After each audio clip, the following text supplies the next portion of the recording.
Hello everybody, it's Paul, and here we are with another episode of Fruitful Trees, and we are at a place that has many fruitful trees. I watch videos all the time to learn, and I always want to know what a mango tastes like, or if I should get it or not, that variety or something else. And I love when people do tasting mangoes on the internet, and they do tasting sessions. And there's this guy I see on the internet all the time with his daughter, and he's tasting mangoes and different varieties, and I just want to learn if that's decent or should I get it or not. And I get to taste some of them, but I want to know what other people have to say. And I love that he gets his wife and his children involved in this. I just love family, and I also love mangoes, so two great things. Well, after years of watching those videos and also seeing him explain his trees, he would go around his yard and explain the different types of trees he has, why he got rid of some, why he didn't. I realized he's in Sarasota, Florida, which is only a couple hours from where I live, so I made the effort to come out here and ask him if I can look around. And he not only let me look around, but he gave me a tour of his yard today, and you're going to see it. Now, before we do that tour, I want to show you a couple of the things he has, and he's going to talk about later. The most of the things they have here are bananas, jackfruit, and mangoes. Those are the three things. Now, they have some sapodillas, they have some liches, but the mangoes and the bananas and the jackfruit are the three things that they have the most of here. They have 2.5 acres, and just like us, they're learning. They're learning how to do things. They're learning what works and what doesn't work.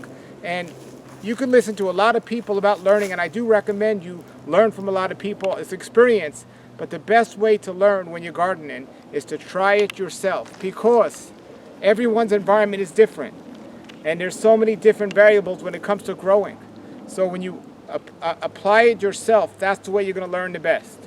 So here we are in their yard. They've learned that mulching is great. Look at all this mulch they have. They have piles and piles of mulch. I would love to have this much, these wood chips, but I can't. It's not available near me. I can't find a tree grower that'll give me this. So we have to do the best with what we got. And they're definitely taking advantage of the blessing of being able to have companies that come in here and dump all this mulch in there. For that reason, they don't need as much irrigation on all of their trees as if somebody didn't have all this mulch. But still, some of their trees have irrigation and some not. And they've experienced the difference of the trees that get it versus the trees that don't. They've learned the season. They moved down here from another part of Florida, so they've learned the season of what does best and what doesn't. They also learned what fruits they love and what fruits they rather not have again. And based on that, they decided to add and take out things, and they've done a great job. And Craig's going to explain today all these different things. They have these really cool grapevines here and other fruits around. That's very interesting. And they have 2.5 acres here. 2.5 acres is a lot of space. I know Richard Campbell down in South Florida, he grows 300 mangoes on a half an acre. And now he's moving up to an acre. But he said that's all he needs is an acre, because 600 mangoes on an acre, and he's looking to get 150 to 200 pounds per tree. Here, we all want to have the best production we could have as possible, and we want to consider the disease resistance and all that. But again, it's a big learning experience. They have some mangoes here that I've never heard of before or seen before. Like they have one called a Big Jim. And I certainly haven't tasted it, but Craig's going to give us a scoop on all these different mangoes. They even have some avocados that I'd never seen before, and he's going to tell us all about that. But another thing they have is they're not only doing it for the food, they're doing it for the beauty. They have on this property these amazing oak trees. And when I look at a tree, I'm like, if it's not edible, I don't want it. I had an amazing lang lang tasting tree, and it was just delicious. Smelled wonderful, but it wasn't edible, so I got rid of it. But other people like smells, other people like scenery, and this does look beautiful, this oak tree. But for me, my eyes, like, I want to fit as many mangoes and as many fruits as possible where I can. And so I kind of squeeze everything in and do an ultra density gardening. Here, they're a lot more relaxed about that approach, and they're keeping the oak trees. They just love the way they look. I don't have any other animals. Here they have a lot of chickens. They also do honey and eggs. They eat it. They also sell it. I don't have that. I don't really do animal products, so that's not something for me to consider. I appreciate everything each person does individually to learn and grow things. And again, it's really great. I know a lot of people online that do this as a passion, and often their spouse just lets them do it and they don't really have the same passion. But what I love about Greg and Celeste is they both seem to share the same passion of growing and tasting and sharing their experience with this. And so that's really a cool thing. that you don't see often, that they both have that passion. And even their daughters that get involved in their tasting videos seem to really enjoy doing that. And that's just there because their parents told them to. So they have a ton of different bananas here and mangoes, and I've tasted a lot of the ones they have. I have a lot of the ones they have, and I'm in agreement with them that coconut cream is at the top of the list, and things like sugarloaf and sweet tart, everyone's loving. And then there's the controversial ones that some people love and some people don't. I think they have a good understanding about what's out there and what's happening. But I really tell they're doing this as a passion. It's not something they're doing as a money maker. It's not something they're doing to be popular. They're doing it as a passion. They just love to grow. And they've been blessed with these 2.5 acres here. And they're doing a great job with this. And their experimentation, they have this chicken pen, and whatever they have left over from sales and stuff, they put into the chicken pen to grow or to see what would happen. And it's hard to say. They told me it ended up being their favorite trees or their best trees, growing wise, in the chicken pen. So that's really cool. Now, they are new to this. I think their oldest tree here might be 8 or 9 years, and I think that's how long they had the property. I could be wrong about that. We'll ask Greg here in a moment. But the trees are looking really good here, and we're in a drought right now, especially considering we're in a drought. The trees look amazing. They haven't had as much issue with bacterial black spot yet on the mangoes. It hasn't hit this area as of yet, but they're aware of it. To be prepared for it, they know what it is, and they talk on the video today about what they put on their trees and when and how. And as you can see, these are just doing really well. So that's that. I'm really excited to be able to do this and to travel and to go different places. And this is a place I wanted to get to for a long time, Cicada Grove, and they're going to tell you why they call it that.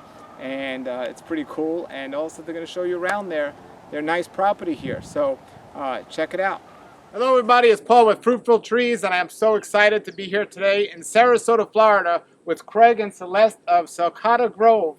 And they're going to tell us today why they call it Cicada Grove, but welcome to the show, Greg. Thank you very much. Greg, how much land do you have here? It's, I think, about 2.5 acres, 2.2.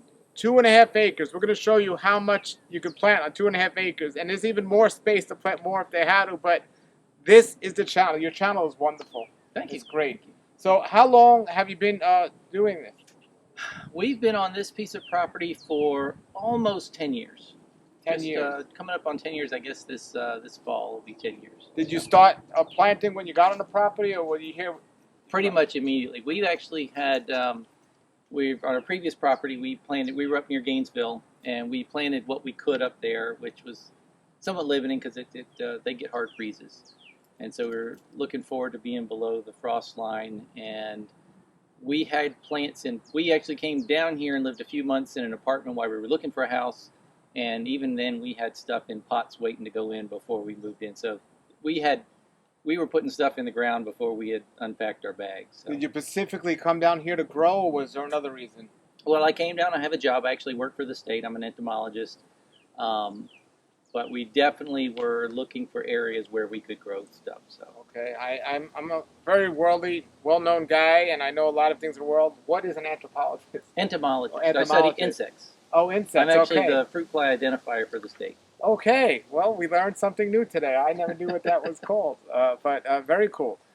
So you got this property, and you just started planting. When you came down here, was there a goal in mind? Did you want to do just plant wherever you could? Has ultra density ever been an idea? Like what were your ideas initially? The goal, actually, the first thing we started planting was citrus, and I've pulled all of them up since then. The citrus disease density here, and it's too hard to grow citrus for me.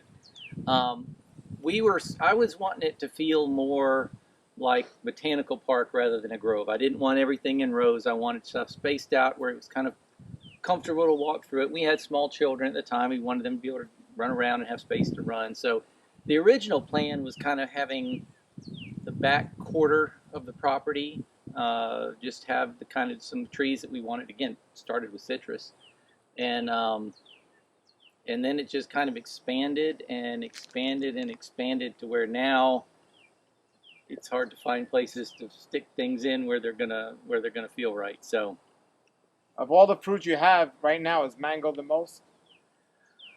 Variety-wise, it's actually bananas. Okay. Celeste is the banana expert, and she grows about 65, 70 different cultivars Oh, of wow. bananas. Uh, Mango's probably second. We probably have about, what, 25-ish varieties of mangoes. And then after that's probably jackfruit. But How many varieties of jackfruit? about a 12, 15 maybe. Okay, wow, that's exciting. So speaking of diseases, I know I'm going to ask you a lot about this today. Has bacterial black spot made its way here yet? I believe it's in the area. We haven't had any problems with it. And again, I think part of the reason is the way we've planted very open spacing. We want to get a lot of airflow between the trees, and the better airflow you have, the better you're going to be with both bacterial and fungal diseases. So maybe that's kind of helped it, but I believe it is in the area though.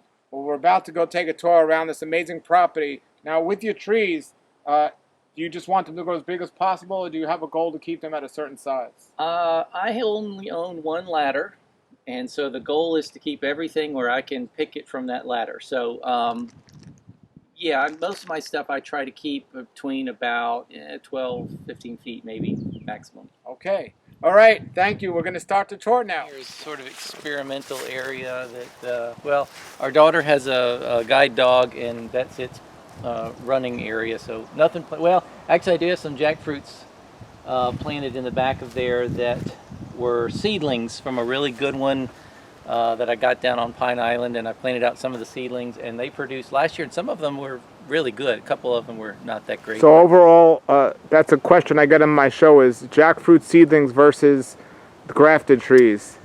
If somebody had a limited space, would you recommend them not planting the seedlings or I would taking go with grafted if you have limited space. And the reason is, grafted, of course, 100% what you're going to get.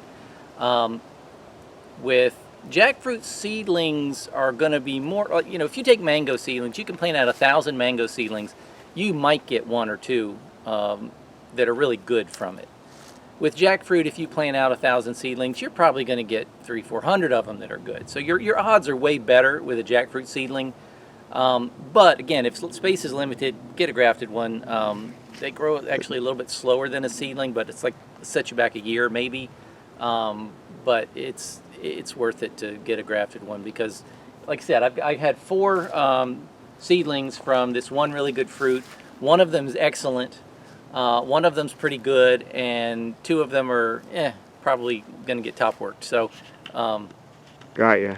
Yeah. So the others, if you would have just planted one of the bad ones, then you would have. Exactly. Then your answer would have been never plant a seeded one. But if you would have planted one of the good one, you would have said, "I got a great success rate." Exactly. And so yeah, if you've got the space to play the odds, go ahead and do seedlings if you want. But it's easier to do a grafted one. Sure. Now I see some. Are those oak trees? What trees are those? We do have a bunch of live oaks on the property that were obviously we didn't plant those. Those were here when we came. But they're good for shade. Did you cut down a lot of trees when you came here? No, we've only probably cut down, well, we had a row along the back of the property that was eucalyptus trees that somebody had put in a long time ago, and they were seriously interfering with the water. They suck up water from everything else, and we couldn't grow anything back there. Ended up taking those out. I have taken down 1 oak tree and maybe 2 pine trees, and that's about it. So now I know you have 2.5 acres here.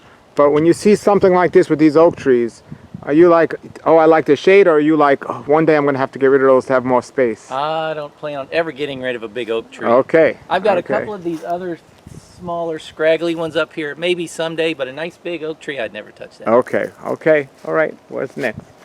All right.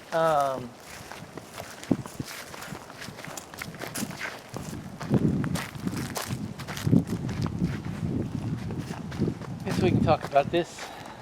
Okay. This used to all be part of our chicken pen, and the chickens really didn't use this end, and it was just getting tall and weedy. So we cleared it out and decided to make it into more of a vegetable raised bed garden area. So we have some raised beds in here. We have lots of earth boxes, banana circles, and so we've just really, this has only been a year. 12 months. Yeah, this was nothing. So everything in here has been coming up very recently, and I'm in the middle of putting in an arbor that we're going to have some vines, probably with passion vine or something else on. But Well, that's yeah, those are sunflowers all the way up there? sunflowers, and actually Wow. we've had I can give you some video you can put in. We've been having Nande conures come in and feed on the sunflowers, which at first we were worried because anytime any kind of parrot comes in where you've got fruit, it's a little bit worrisome. But from what we've heard, they really don't mess with any of the other fruit, but they just go after the sunflowers. So they'll sit up there, and there's about 4 of them that come pretty much every day. Wow. And they'll come sit in there, and you'll hear them squawking when the cats go around, but they just sit up there and eat sunflower seeds. Wow, and you said you had some raised garden beds there. Yep, we've got some raised beds that our children have been putting fruits and vegetables growing in, and that's still been pretty new. We've been trying to find out what we can do here and what will grow well. You can see a lot of strawberry plants in there that are about finished now, but And your banana circle, you said you had a banana circle there? we have several banana circles. Actually, this was the one oak tree that I did cut down, and it's because we have a septic drain field up near the back of this house here, and the roots were getting really close. And so the stump of where that oak tree was is still in here, and we piled mulch on it, and we throw our scraps in there whenever we have anything, and then the bananas planted around it can feed off of that. And this was actually our first banana circle that we did a couple years back, and it's about faded out now. It needs to be recharged. But yeah, the bananas do really well in that where they can all have a central place to feed from, and they can stay spaced out. And So you keep them in a complete circle, and then you put stuff in the middle? yeah, you just get a nice pile with the compost, mulch, whatever you're throwing away, and then you can do 4 to 6 different varieties of bananas around them, and it's a nice centralized way to grow them. And that's, of all the ways that we try to grow bananas, that's worked the best. Okay, and now going back to this, you said you had a drain field nearby, you got rid of the oak tree. So the bananas, are they okay in the drain field? Yeah, the drain field's farther over. It's actually fairly close to the house back there, but bananas don't have really long invasive root systems. If it was closer, I'd be worried, but they're still a good 30 feet away. So Okay. Alrighty. But a banana did kill our other septic system. well, but we had them planted right on. We didn't realize, we had an old septic system for the house on the other side that where we thought the drain field was, it was on the opposite side, and we had planted bananas right on top of it. The bananas grew phenomenally. They did great, but we had to get a new system after a few years. But Wow. there's a big healthy banana plants there. Yeah, it's a big question people get, how close they can plant to the drain field. My thing is, you got to kind of think about, I don't plant anything woody where it's going to have a tall, long root system, especially something that's going to have a tap root to it. But and most smaller herbaceous things, again, it depends on how deep it is and how close it is. We don't have anything planted direct. Actually, we've just planted a ground cover on top. But yeah, you want to give it some space. Alrighty. So this is Celeste. Celeste, Greg was saying you had a lot of 65 or 85? About 65 varieties of banana now. We've gotten rid of some that we just didn't care for that much. Okay, so what are some you got rid of that you didn't care for? Mona Lisa didn't grow really well for us here. Some others that were really similar to blue java, we decided just to keep the true blue java and not some of the close relatives. Orinoco we recently got rid of because we have a dwarf one, so it's easier to keep a dwarf. Speaking of dwarf, when you plant your bananas, with this much space, do you care if they're dwarf or not, or do you try to get dwarf? No, we had like a Saba up front, which is one of the taller ones, and we did remove that just because during Irma it fell over away from the house. It's a little nice not to have it close to the house. So what with all the bananas you've tasted, what's your top 3? I really like Praying Hands. It has like a vanilla flavor to it. And what else do I really like? Patogo, the little brown bananas. And probably Mayoli, any of the Mayoli bananas like Huamoa, those just because they're really dense and good to bake with. Okay. Alrighty. So many bananas we'll see on the tour. Okay. Yeah. This is our little patch of where we've been growing anonas. We don't do a lot of anonas, but this is kind of another little experimental area we had. We had them kind of in the back corner because none of them were they weren't really doing well anywhere else in the yard, and we planted them here and they weren't doing well either. And then I put them all on drip irrigation and they did much better. So you do have to water plants, we learned. Yeah, since they've been drippers, they're doing really good. So we've got some sugar apples, we've got some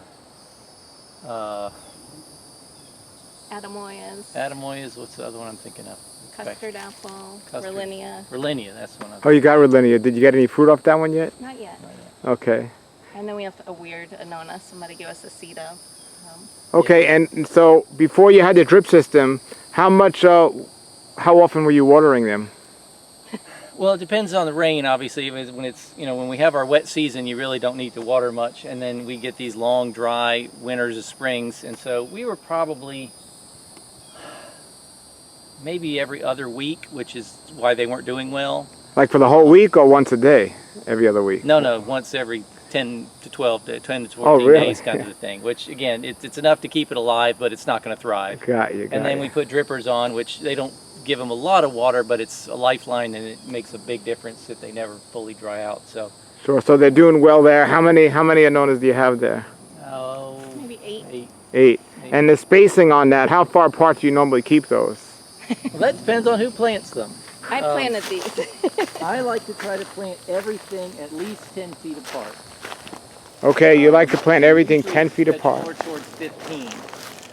Celeste likes to plant things a lot closer, personal preference. So you'll see things like bananas and ingas planted closer, and things like mangoes and jackfruits planted farther. But these have kind of worked out. And again, Annonas don't get terribly big if you keep ahead of them. So these are closer probably than I would like them, but it's fine. Sure. Now, which way does the sun come from here? Sun rises. Okay. Sets west is. Okay, because those jackfruits are close to these, right? Too. Yep. Okay. There's one on the floor, by the way. Oh, the yeah. jackfruit. Yeah. That tree's not That very tree good. dried out. That tree, again, this is another area. They don't get really regular watering, and I usually do a good job of it. That one, you can see it's gotten a lot of yellow. It dried out bad, so it's since been watered and it will recover, but it's going to look bad for a little while. You could eat that green. Maybe. Okay. So what else you got? So you got drip irrigation on them. Is that from a well or from your house? Yeah, we don't have city water here, so everything's from the well. Okay. Okay. And you have little labels on all of your trees? We We do. have been through a bunch of different ways of trying to find labels that we liked. I started off using aluminum cans and punching them on and hanging those on there, and those work good, but once the tree gets full, it's hard to find it. And then we've gone with a bunch of different type. You can see there's one of my old ones. I did them on cedar planks and wood burned them in. I figured that the sun wouldn't bleach out wood burning, but it did. We tried all kinds of different paints, and the sun just bleaches it out. But Celeste has found these labels, and it's just with a label maker, but it's a UV resistant label, and so that's worked really well for us. Oh, great. And what about the mulch? I see a lot of wood chips here. Tell us about that. We go through a lot of mulch. We get a tree company just delivers their mulch from. Most of it's oak. They try to bring us the better stuff. We have a really good company that's. But they'll come and we'll have 20, 25 truckloads, and then once we get enough, we'll rent a skid steer and spread it around everywhere. But the sand here, it's just powder. It's just white sand. So if you don't amend it, there's not much to it. So we've been putting down for most of the last 10 years, layer after layer of mulch. And you can see this area. There's cardboard. There's cardboard in it. That's our weed control method. When the weeds get bad, lay down cardboard, put mulch on top, and it gives you a little head start. I'll show you some of the areas that don't have cardboard on them. Okay. Actually, I could show you probably with the banana.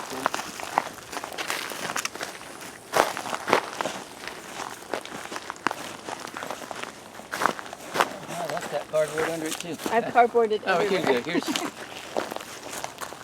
But this is what it ends up breaking down into, and this is really, really good stuff. And a lot of this lighter stuff, these kind of pellety looking stuff, we have an invasive millipede here that I can probably find one. And I can't remember his name right now, but there's an invasive millipede, little red one, that we get in huge numbers sometimes, and they love to break down mulch. And they will break it down right into this stuff, which is just beautiful for the plants. Do they mess with the plants at all? Nope, they're just decomposers. A lot of people find them a nuisance. They get into the house, they get in the pool, they get everywhere. They just explode in numbers because they are invasive. They have no natural enemies, but they're just decomposers. And I like them because they make this wonderful soil, and this stuff will break down really nicely for the plants. Yeah, they are considered a nuisance just because, and they're invasive. So. And very good. So now your bananas here, I know bananas love water or mulch. So I see you got enough mulch here, but do you water them at all? These still have to be hand watered out here, so Celeste does. And they haven't been. They haven't been for a while. Well, like I said, this was our big banana circle for a while. Celeste came through and removed a lot of stuff from here. This is as bad as this circle has looked, and so it really hasn't been getting much water either. So she's kind of waiting to figure out what she wants to keep in here, what she wants to replant, and then we'll get back to watering. Plus, I'm going to do a soaker hose next time. Yeah, the ones over there, those are actually on a soaker hose, which is the first time we tried that with a banana circle, and it seems to be doing very well. So Great, and there's some praying hand bananas right on top of you, right? yeah, yeah. See everybody the way they're together?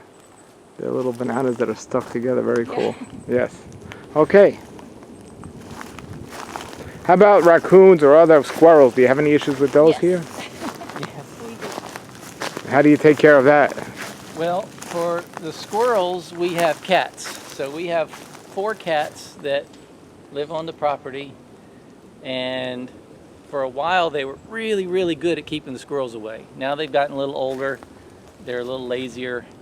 Plus the trees have grown up more, so there's more of a canopy for squirrels to work their way across. It's not too bad with the squirrels. I see squirrels, they'll up in the big oak trees. I see them in the neighbor's yard. They don't come in too often, but yeah, we still get some from the squirrels. And the raccoons, the cats, I've seen them on video at night. The cats sit there and a raccoon or a possum walks by. They don't blink. They just sit there, and they're pretty useless for that. But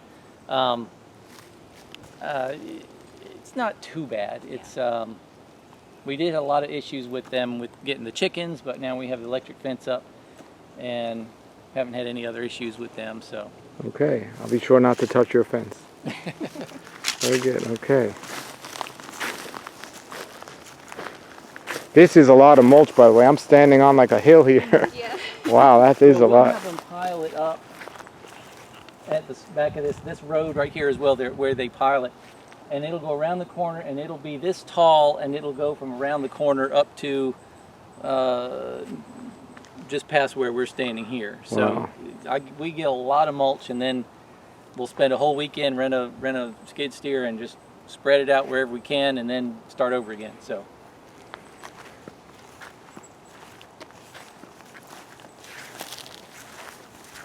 Those are Southern Home grapes. Yeah, we decided to try some grapes. Southern Home is a really good variety that we like. It's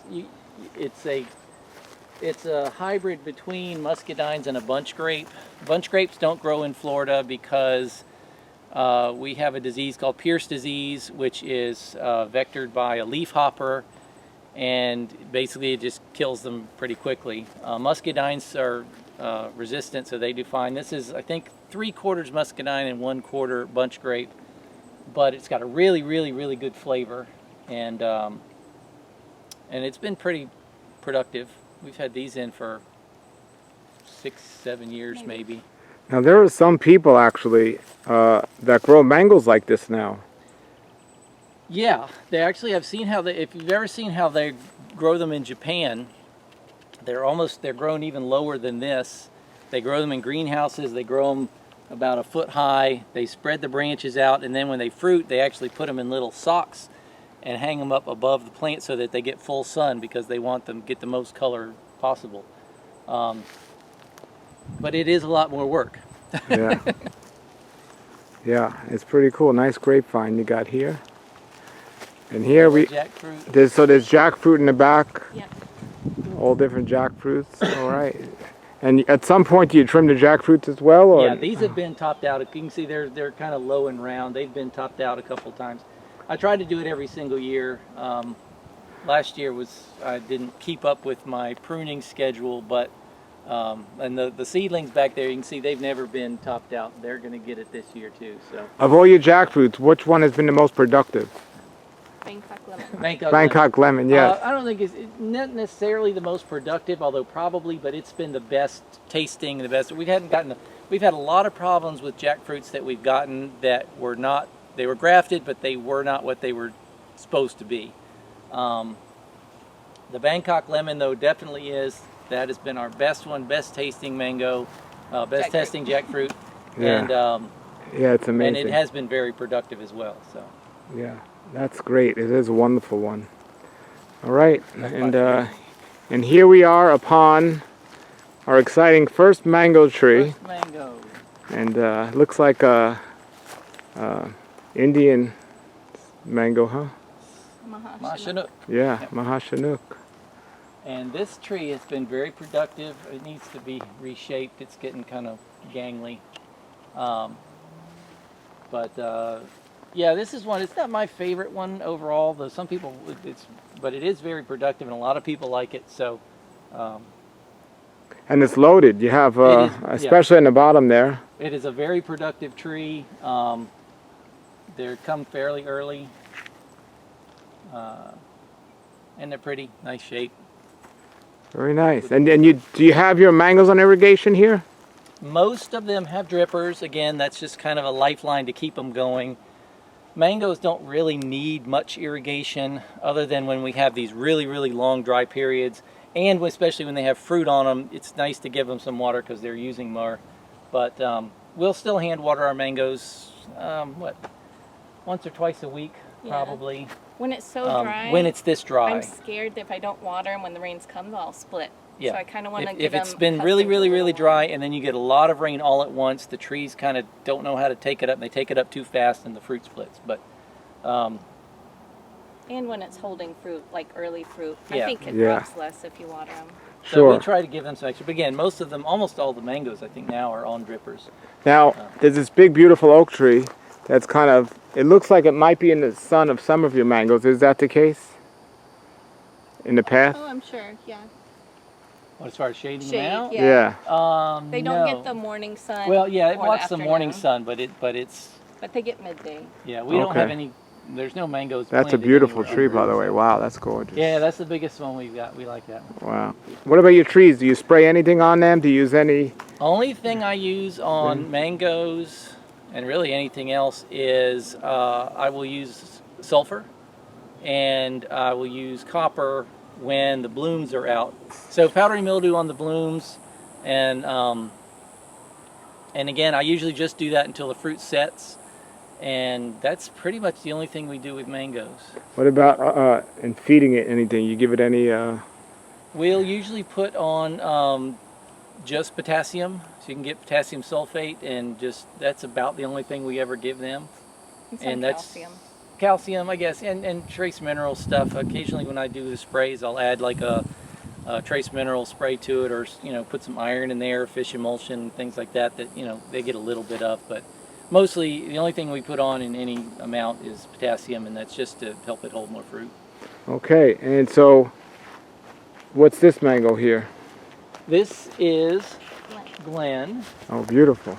And Glen is one of my daughter's favorites right now. Glen, to me, is not a really complex flavored mango. It's certainly good, but it's just a wonderful producer. It's a heavy producer. This thing was producing when we still had it in a 3-gallon pot, and it has produced a bunch every year since. And so, never had any issues with fungus or disease, anything. It's just a really nice bomb-proof mango. For people that only really have room for one mango, this is one of the few that we would suggest that makes a good one. Now I hear when they get ripe, they ripen pretty quickly and they don't last long. Is that your experience?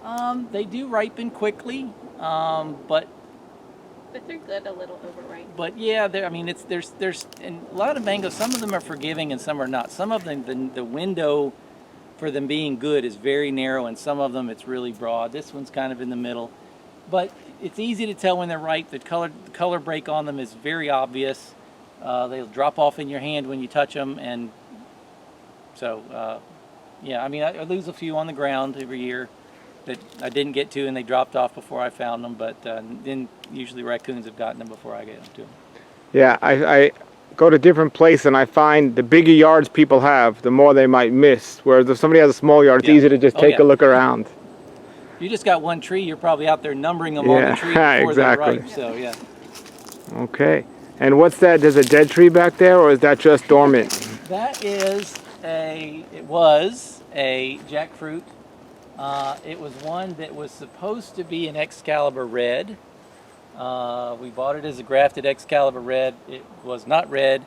It was actually one of the worst fruits that we had jackfruit wise. It tasted terrible. I don't know if it was actually a seedling, if something got misgrafted. Anyway, it was terrible, and so when it started getting sick, I didn't take care of it and I let it go. So okay, it's probably better used as wood than it was as a jackfruit tree. Now it's a spot for another tree. Alrighty. So that was our Glen, and there's more jackfruit in the background. And then we got this one here. Pina Colada. This is Pina Colada, wow. And this tree has only been producing for us for about 3 years, although it's been in the ground a lot longer. This one had a hard time getting started. I think that this came one of the first years they were doing Pina Colada, and I think they had some issues with some of the rootstock where the compatibility wasn't really great. This was in the ground for about 2 years and didn't grow an inch. It had some new flush, but it really didn't grow, and so you can see I inarched an extra rootstock into it to see if it would give it a boost. Well, how'd you do that? Let's see here what you did. Well, all you do is you put in another seedling in the ground, you approach grafted into it, cut off the top, and so it ends up having a second root system. Wow, I never heard of anyone doing that. So you put a different seedling in, and when that grew, you just grafted it into that way. Yeah, I used to do this really extensively with my jackfruit. Some of my jackfruits have 4 or 5 rootstocks going into them. The idea is that maybe it gives them a little bit of a growth boost, but certainly when the hurricanes come, it makes them much, much more stable. You got buttresses there for it, so it. But you can see here, this one's starting to get elephant foot down here, and where the rootstock is growing faster than the tree. There's nothing wrong with that. It's just it's showing just a little bit of the difference in the growth rate between the two. But once this really kind of started taking off, it's done really fine since then. It's produced well, and this is a really good mango. When you change add to the rootstock, does it change the flavor of the mangoes? No, it's just it never goes past here. That you're not changing the DNA of the rest of it. It's just if you took a piece of wood from here and a piece of wood from here, they would have different DNA. But these are the same, but these are different. So it stops there. And got you. Wow, and yeah, wow, that's great. And no issues with diseases on this one? They turn into potatoes. Yeah, there's something that we get on these. I don't think it's a disease. It's probably more something like a mite or something. You see, start getting here the brown. These things sometimes will get so fully, well, that fell off. So fully covered with this brown that they look like potatoes. They still taste fine, but I mean, you can't really sell them because they're terribly ugly. But I'm not sure what the cause of it is, but this. What's the season on that? Mid-season, you'd say? Like July. I think these are a little bit later. So yeah, probably July. Okay. This is so exciting to see all your trees here that I've seen you so many times online. So this is Southern Blush. This is one that does have severe disease issues. I have gotten so close to pulling this tree out so many times. You can see here, this is split. You can get an idea though on the color on these things. When they're fully ripe and you get a nice good looking fruit on here, they're absolutely gorgeous. But it's hard to get it all. I've got more splitting here. There's more split back up in here. So they're just, And It'll probably get pulled. yeah, you can. They have a very low resistance to all kinds of fungus, and even here it's got a lot of open space. It's a struggle. I've never pulled it, but probably will. So, Now, the amount of space you have, are you completely satisfied with your varieties, or you have a lot of space between the trees? Are you still like, we got to get more, or are you completely satisfied? we're pretty close to having everything we want.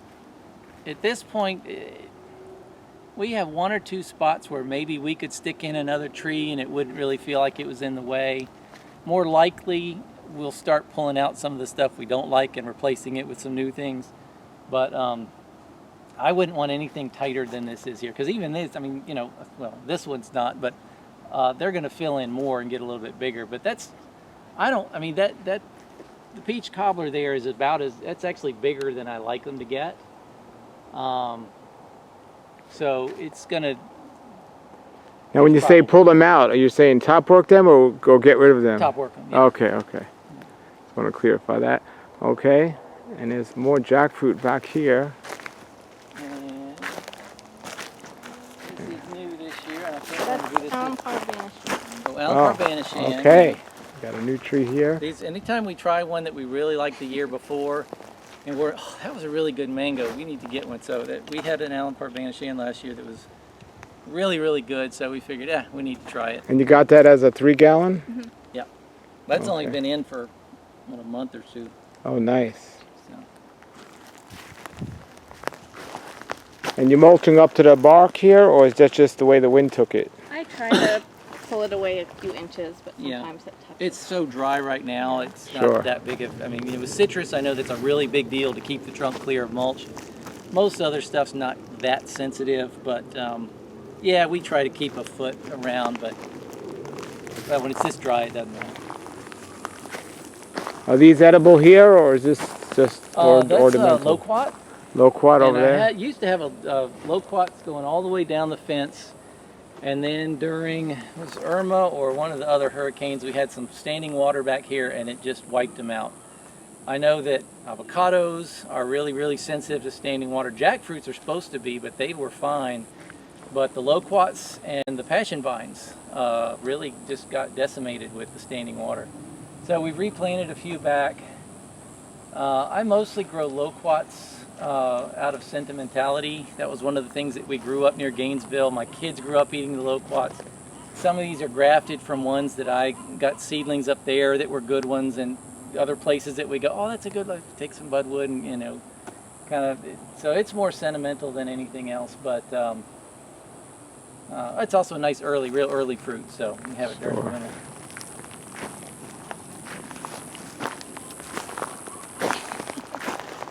When you love a mango Yeah, so much see, that you let it hold Here's the fruit problem early. with here's the problem Okay. with a really good mango.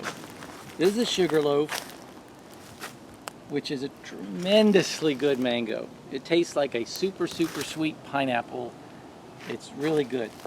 The problem is that this tree is getting stretched to the ground because although we should remove the fruit that's on it to let it get a head start, my wife's just not willing to let one get away. So it's going to have to wait till it's done fruiting before we can prop it up and have it do. To me, it was better than a Pina Colada fruit, but bigger. Yeah.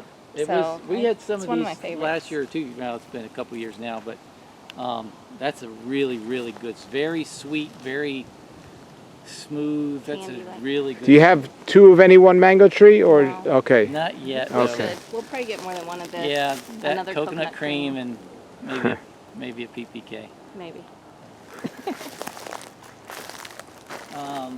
Cotton candy is one that we actually haven't tasted before.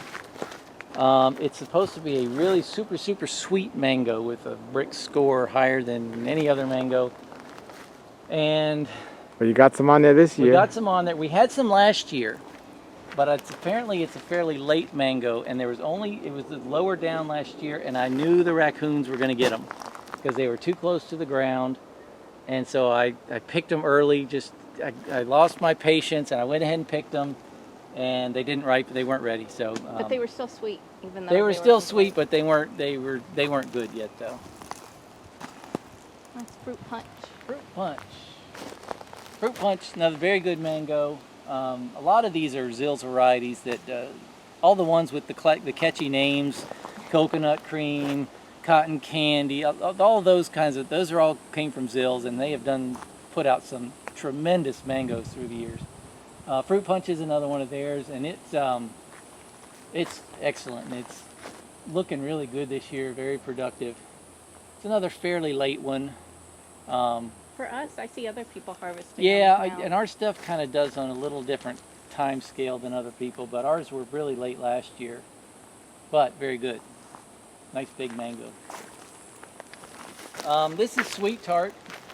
This is another one of my mangoes that's going to need to get reshaped this year. It's hanging to the ground.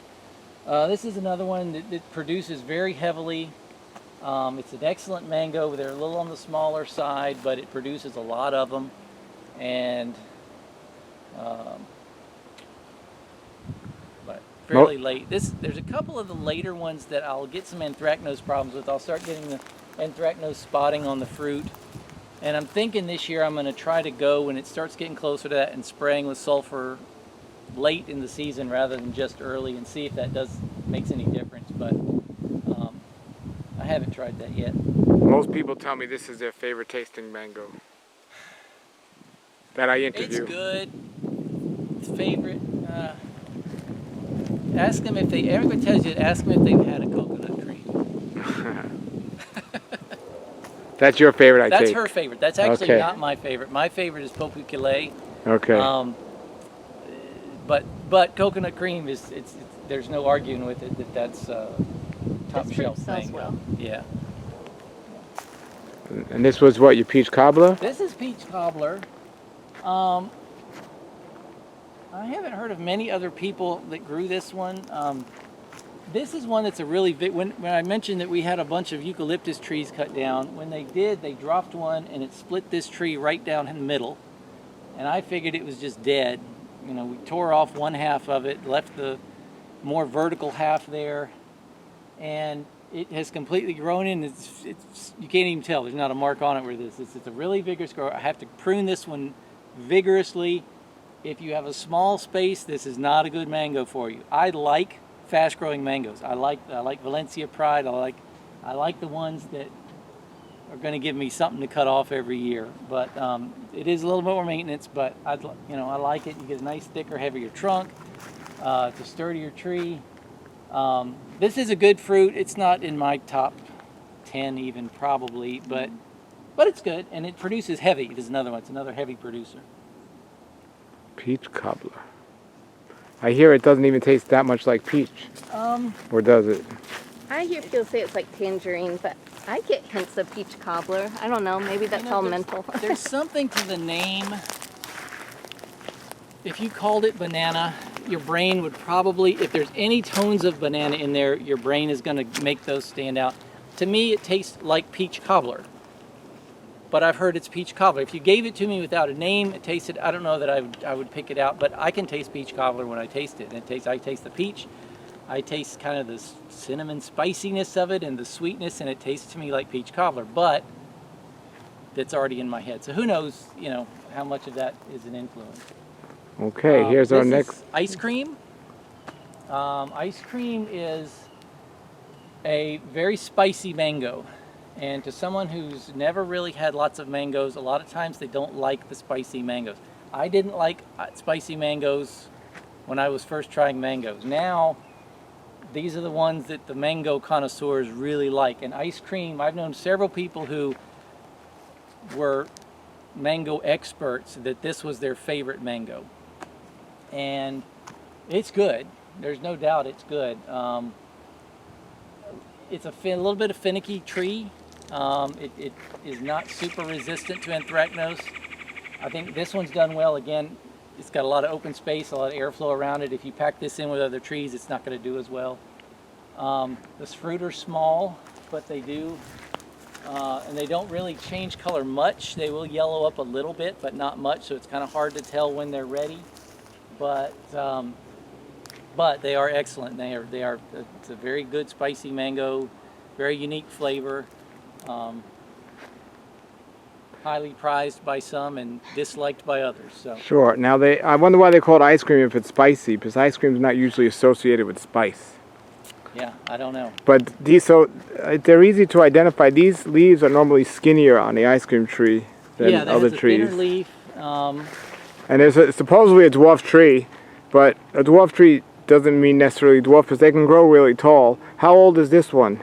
This has been in the ground for probably about 6 or 7 years. And have you ever trimmed it? I trim every mango every year. Okay. This one hasn't needed much. Okay. And you can kind of tell it's more round versus like the peach cobbler that I aggressively go. They get a little more, and I try to get them wider than tall. This one I haven't really had to. I tip it certainly, but I haven't had to take any size out of this one. So yeah, it's in the semi-dwarf category. Okay.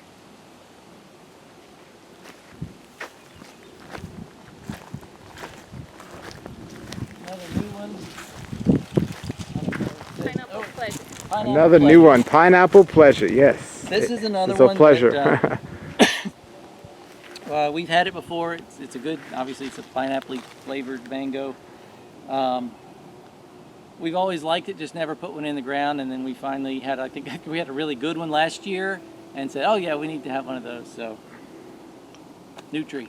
Yes, it's excellent, excellent. Such a unique flavor.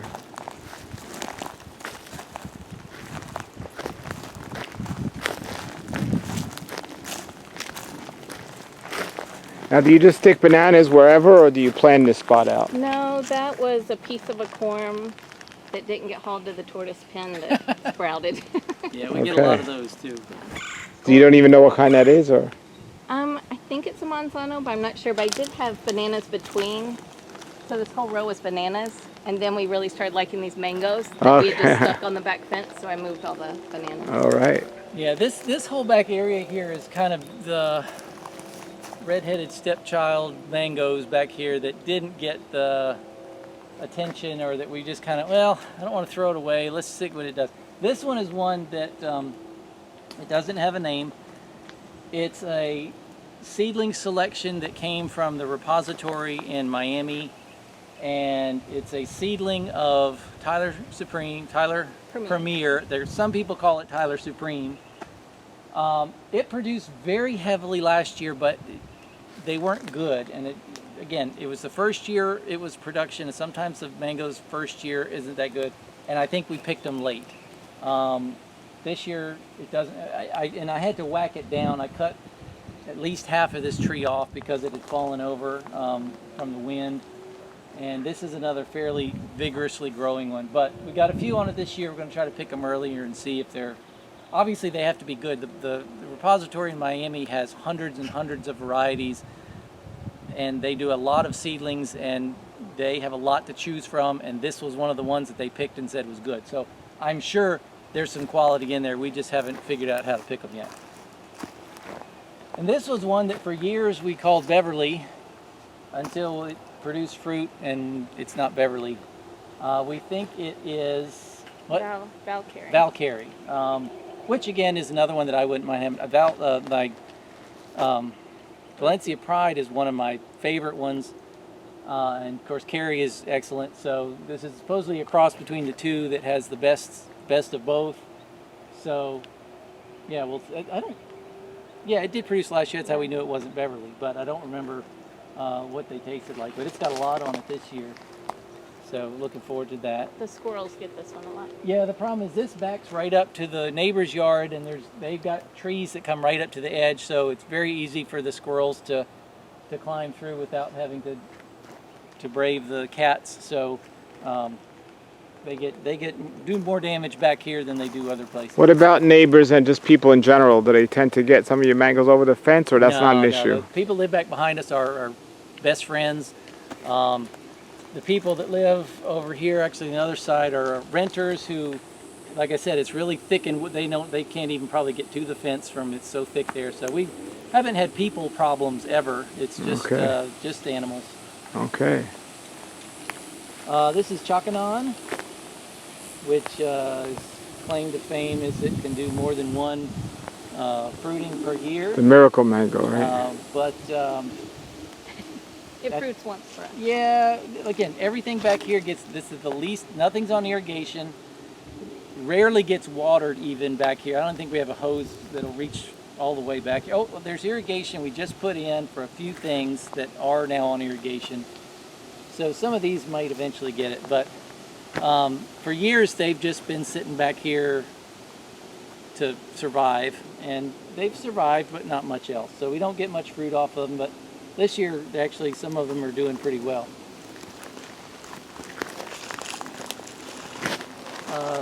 This is an Ugly Betty. I don't think I've ever had an Ugly Betty fruit. And this is awful. Bitter melon, which loves to get all everywhere. But Ugly Betty is supposed to be an excellent fruit. It's an ugly tree, it's an ugly fruit, so if it's got all that, it's got to taste good. And we should be able to find out this year. It's got a fair amount of fruit on it. So How old is that tree? 5 years maybe. Yeah, but again, I mean, they were buried behind. Right. banana So they plants. were behind bananas. They got no sun. They got no water. It was just kind of like we had leftovers from a sale or something, and didn't know where to just stick them on the back fence. And we'll maybe we'll dig them up and plant them somewhere later. But now the back fence has actually become got some of our most unique stuff there that we kind of enjoy. So now that she's taken out some of the bananas, they are actually getting a little more attention. Yeah. This is the kind of tree you don't want to see who it was named after, right? Yeah. Yeah.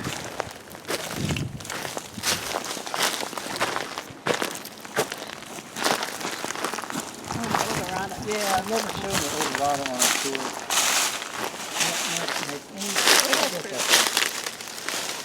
So, technically, you can argue that this is not a mango, and that it is not Mangifera indica. It is Mangifera Odorata. So, same genus, different species. Does have some fruit. Oh, you can hear The parrots. So this is Mangifera Odorata. We have had some fruit off of this and tasted it before. I'm guessing it's an acquired taste. It is very jarring. The one we had. One we had very jarring. They smell wonderful. They don't. It's unique. I'll just leave it at that. It's very strong. This is the wild type mango. When I mentioned that with mangoes, you plant a whole bunch of seeds. Most of them aren't going to be very good. Well, this is kind of like what some of those might turn out as. But some people really like. Some people, this is their favorite of all of the mangoes. And again, it's kind of like with the ice cream. Some people like that really spicy. They like all the terpenes. They like that kind of flavor. And this definitely has all of the other flavors in it, but it's not for everybody. Is that a mulberry? Yeah, we have a lot of mulberries in different spread around. This is this is our chicken run, and it used to have nothing in it. And what it ended up being, this is kind of like the back fence line. This is our place where we dump plants. And so if we go after we had a plant sale or something, we have stuff left over. I don't want to pot that up. Stick it in the chicken pen. So now there's mulberries. There's